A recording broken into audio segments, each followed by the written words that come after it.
Hello everybody, I'm rhinociart. In case you were wondering, yes, I did cut my hair. Myself. Well, how curly-haired people cut their hair. Yeah, that's probably fine. I'm not perfect.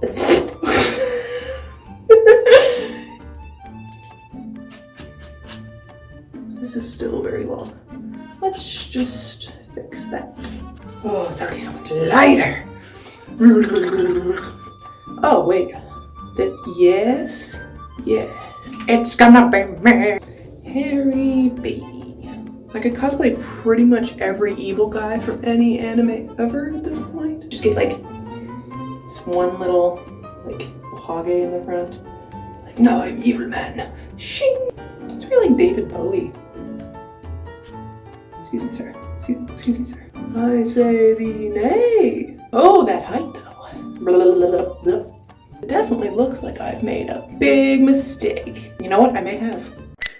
Are the layers uneven? Definitely. Can I roll out of bed with bedhead and go to work and have people be like, you look nice today? That's what matters. I first discovered doll customizing through Delightful here on YouTube, the drag mother of the art. I quickly got B interested in the videos, and in short order, the both of us were watching them and going, yeah, we could totally do this. The thing about my partner is that she never does anything by halves. We made a plan to hit up the thrift store just to, get some dolls and try this thing out. Just a little bit. No loss if we didn't like the hobby or if it was too hard. It's like not a whole lot of money spent, right? So we have a friend over and we all tried to make one doll. Next thing I know, B's on the internet buying sums of dolls, large quantities of dolls, boxes full of dolls, lots of them in bulk. We now have this giant box of dolls and a moratorium on buying any more until we customize at least the vast majority of them. It's so hard. Every time you go to the thrift store, there's more and they're like good. You don't want to pass them up because they have really good potential and nobody's going to love them anyway because they're like damaged or missing parts or, P.S. I did the math. No, I didn't. That's a lie. I don't do math. But I guesstimated how long it would take us to get through our giant box of dolls if each doll took us exactly a month and we just did them back to back to back to back to back. It would literal decades. Literal decades. I love this hobby. Anyway, so in the purchasing of this stock, we've run into a couple of really interesting and really rare Monster High dolls. One of which was this Ava Trotter. Given the proportions of her body, the shortened waist, the extra long legs, seriously, compare her to an actual horse, she's super weird looking. Ava is the most often customized as some kind of deer centaur. So naturally I wanted in on this trend. Step 1, after removing the head, the hair, and the factory paint, was to reposition her ears.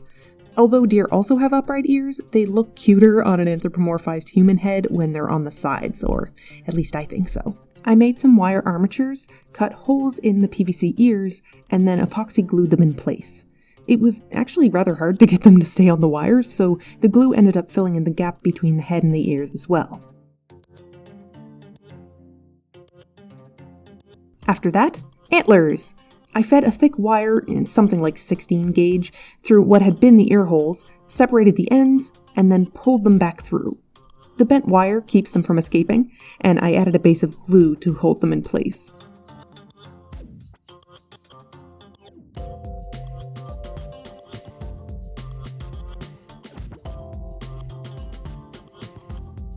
Once that was dry, I used thinner lengths of jewelry wire, whirled around themselves, to make up the prongs of the antlers.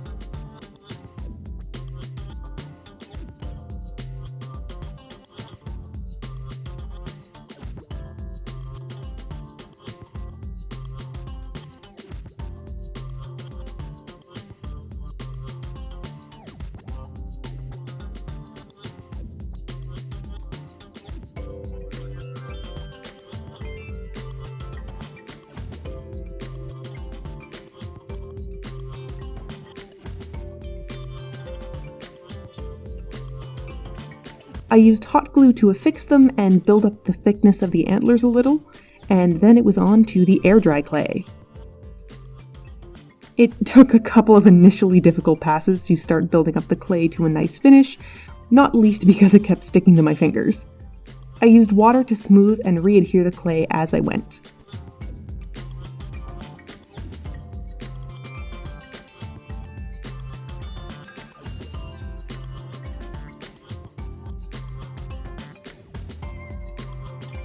I was actually working on multiple dolls at this time, so, say hi to the gang! I wore a mask while sanding the clay down, both because it seems bad to inhale, and also because this was during the height of quarantine, and masks are just plague culture. Once I was more or less happy with the shape of the antlers, I brushed on a couple of layers of white PVA glue, letting each layer harden in between. This made the clay much sturdier, and has kept the antlers surviving a lot of being tossed around. I also sanded down the body because I knew we were going to change the color. This My Little Pony inspired paint job is great and all, but we wanted something more natural. Not that we totally knew what we were doing yet. B also cut the little feather designs off Ava's forearms and the lace off the cuffs of her gloves. We figured we could live with the little slices in the back of the hands. As I mentioned, we had zero concrete plan for this doll, except that it would be fun to make her armored. We were originally thinking we would go all high fantasy deer, centaur, warrior, and reasoned that some of Ava's original accessories would work well to that effect. I cut the straps off her hat to use as extra belts too. B bent craft foam around her body and marked approximately where we wanted the armor plates to be. We tried to keep in mind what areas of the body would most need protection.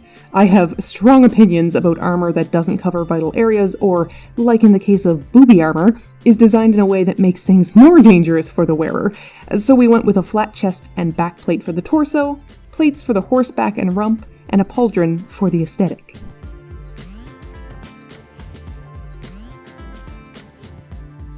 Craft foam becomes flexible and can be molded under heat, so using a candle and quick hands, B form-fitted each piece to its respective body part.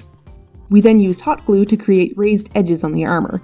We kept Ava's shin guards too, but sanded away the little horseshoes on them. The hat straps were glued to the horseback plate and connected it to the rump plates. Then, using a needle and box cutter, B roughed up the armor. These cuts and scrapes make it look like it's been used.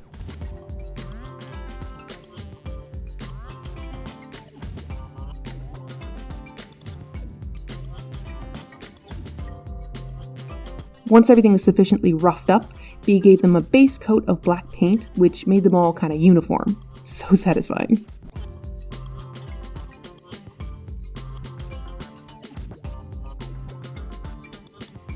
We actually used Artist Loft coarse texture gel on the doll's body before painting it with a mixed metallic silver and black acrylic paint, and guys, this stuff is the slap. The grainy texture might not be ideal on humanoid dolls, but for this animal hybrid girl, it kind of just made everything look like fur, and it kept the paint on like nobody's business. We haven't had any of the joints chip at all. Truly, priming with something coarse is the way to go. B started stippling on some white and grey paint for the doll's pelt, because by this point we'd changed gears and gone, ooh, what if we made this doll a warhorse? That'd be so cool! And we wanted to base her on an Appaloosa? Horse. It may have occurred to you that we'd created a problem in changing our design so late. Yeah. I realized that Ava's face shape didn't really convey horse very well either, and would probably be better saved for a different deer later. So we dug into the stock box to find this poor little gem of a doll, one of the 2016 rebooted Monster High Frankensteins. These dolls have nothing for articulation, and this one in particular was in hard shape, with stains all over her face. Even though the 2016 dolls have more baby face, TM, than the older dolls, we felt that the more square shape of Frankie's jaw and her big old cheeks would fit the anthro horse aesthetic better. We used our brand new heat gun to take Frankie's head off, and in the process, warped our cutting sheet and accidentally melted some hair, so defo use the hairdryer in the future. As it turns out, these dolls don't even have an articulated neck peg. It's just a hard stick of plastic. No wonder they have no range. Meanwhile, in Armor Town, B was changing up the paint. We debated what color to go with for the longest time, but during testing, we accidentally made everything look like leather and liked it too much to change it. To contrast, B accented the pieces with copper. She also made the doll a cool one-shoulder cape, which was roughed up and weathered with paint at the edges. She also brushed out a whole bunch of white acrylic yarn, which she used to make a new tail for the doll. B created a new armature out of wire, wrapped some yarn around it, then coiled the wefts around the base from top to bottom, and hid the end of the wefts with fabric. The wire inside allows for posing of the tail, and with the way the yarn hair holds shape, it actually kind of looks like it's blowing in the wind. Additionally, she cut up more yarn into teeny tiny pieces to act as flocking for the forearms and just above the hooves, which makes the doll look a little fluffier. They were glued on with PVA glue and then cut down to a fine fuzz. As a warhorse, this doll of course needed some kind of weapon. In thinking of how glaives in European history were often used to pull people down off their horses, I requested we try making a phoenix beak glaive, or, I'm going to murder this pronunciation, a feng shui dao, which is a much more visually interesting Chinese martial weapon. B did an absolutely marvelous job sculpting this out of hot glue and Warbler, and added a texture all the way down the rod that picked up her dry brushing beautifully.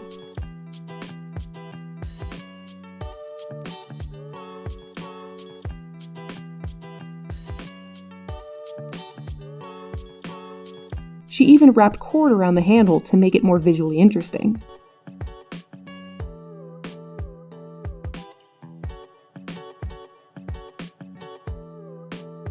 I had already painted up Frankie's head when I realized I needed to get rid of her ears, but that was a quick fix with the help of our friends box cutter and paint.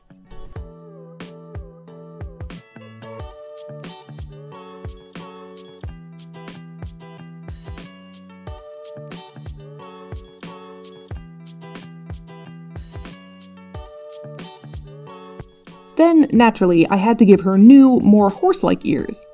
To do so, I marked where I wanted them, then cut lengths of thick wire to jam through her head. This was actually a little tricky, but the existing hair plug holes helped. Once through, I coiled the ends of the wire, pulled them back through the neck hole, and then jammed the other side of the wire into the head to do the same thing.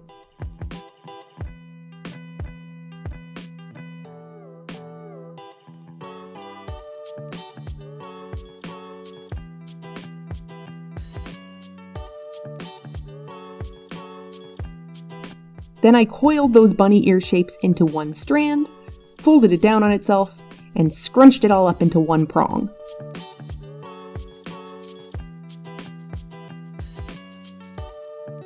Using the ears on Ava's noggin for reference, I sculpted new horse ears out of air dry clay on top of the wire.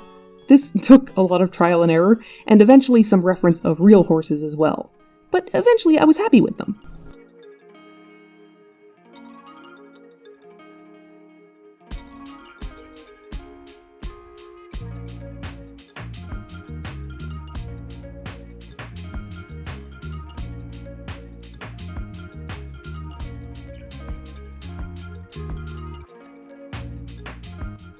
I laid them out to dry, painted them up to match the rest of her head, and then covered them in a layer of PVA glue as well to seal the clay and keep it from cracking.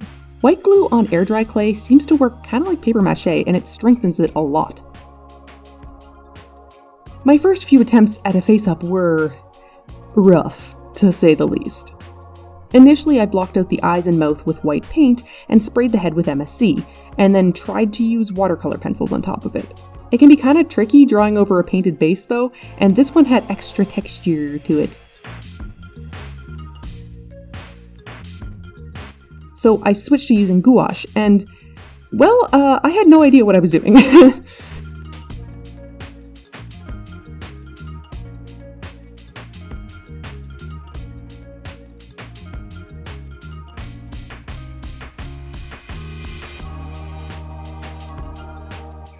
I hadn't really planned out the kind of face I wanted to give this doll, so initially I was doing a lot of cold colors, and, well, by the time I got her eyebrows on, I realized I was just making her look like a clown.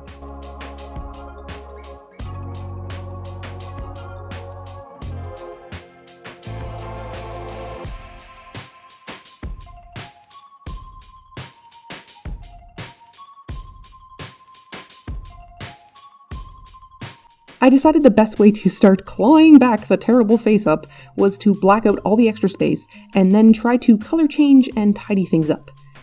It did have the effect of making the doll look like a raccoon for a while, but she was at least less creepy.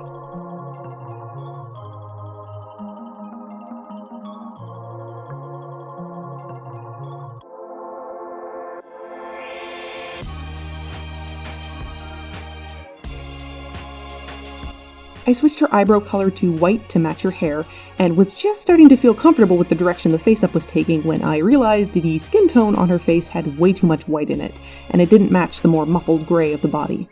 So I mixed up some new black and silver mixture and covered everything that wasn't her eyes and mouth up.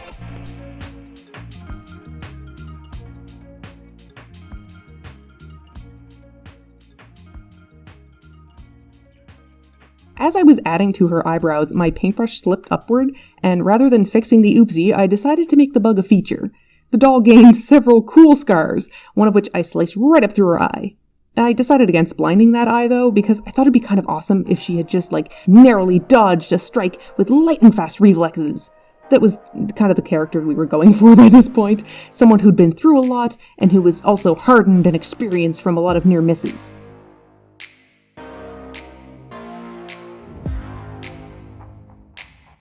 I added some slices to her pelt, too, in all the places her armor didn't cover. Maybe this doll should consider investing in chainmail. Using some white glue, some brushed out yarn, and this very professional clamp setup, I started giving our girl some hair. I laid down a little bit of glue, pressed the hair to it, then brushed more glue on top to smooth it out and squish the strands down.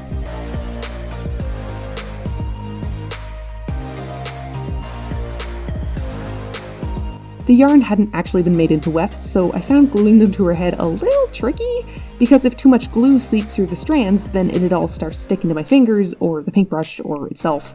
It also took a while to dry, which made this process slow. And then all my glue mishaps had left parts of her hair crunchy and stiff, which then had the hair laying funny.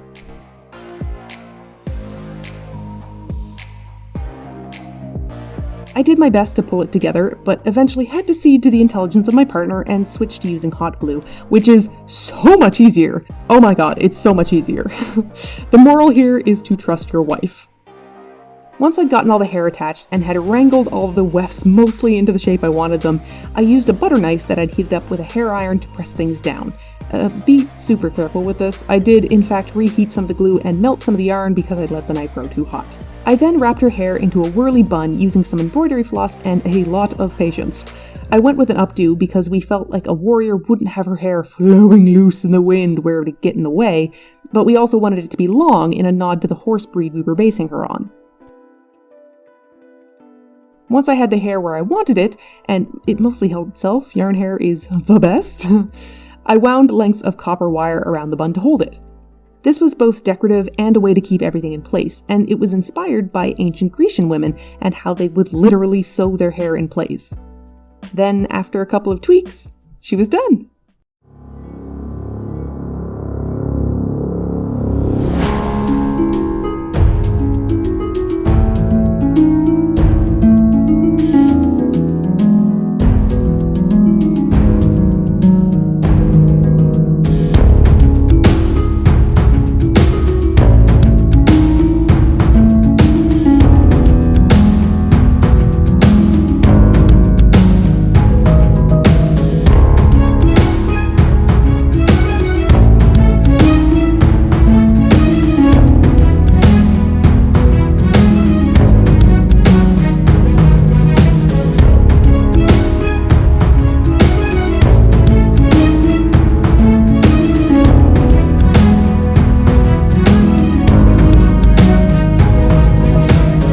In charge of naming this doll, seeing as she was foreman on this project, and she decided on Elïna, which means light or torch.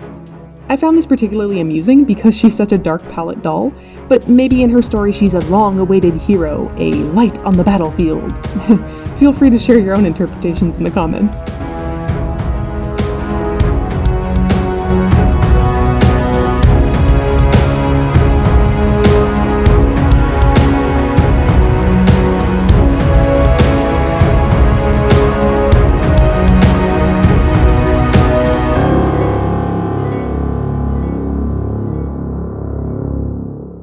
Thanks so much for watching this, guys. If you liked it, please let me know with a like or a comment or something to that effect, because it helps me know what kind of things to make in the future.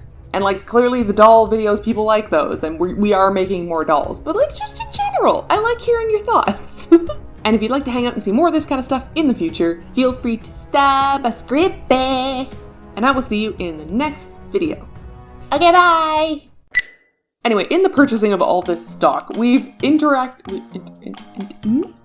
Anyway, thanks so much for watching this, guys. If you liked it, please just, like, say so?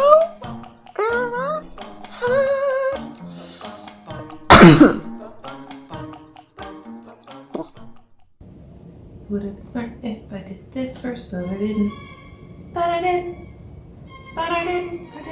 I didn't do what I had meant to before I started this. It is a mess now and nobody else knows what I was doing. Let's hope the audio came through, 'cause I don't have the patience to put through all the things again. I don't want to do this a second time. Wiggle, wiggle, wiggle, wiggle, wiggle. Yeah.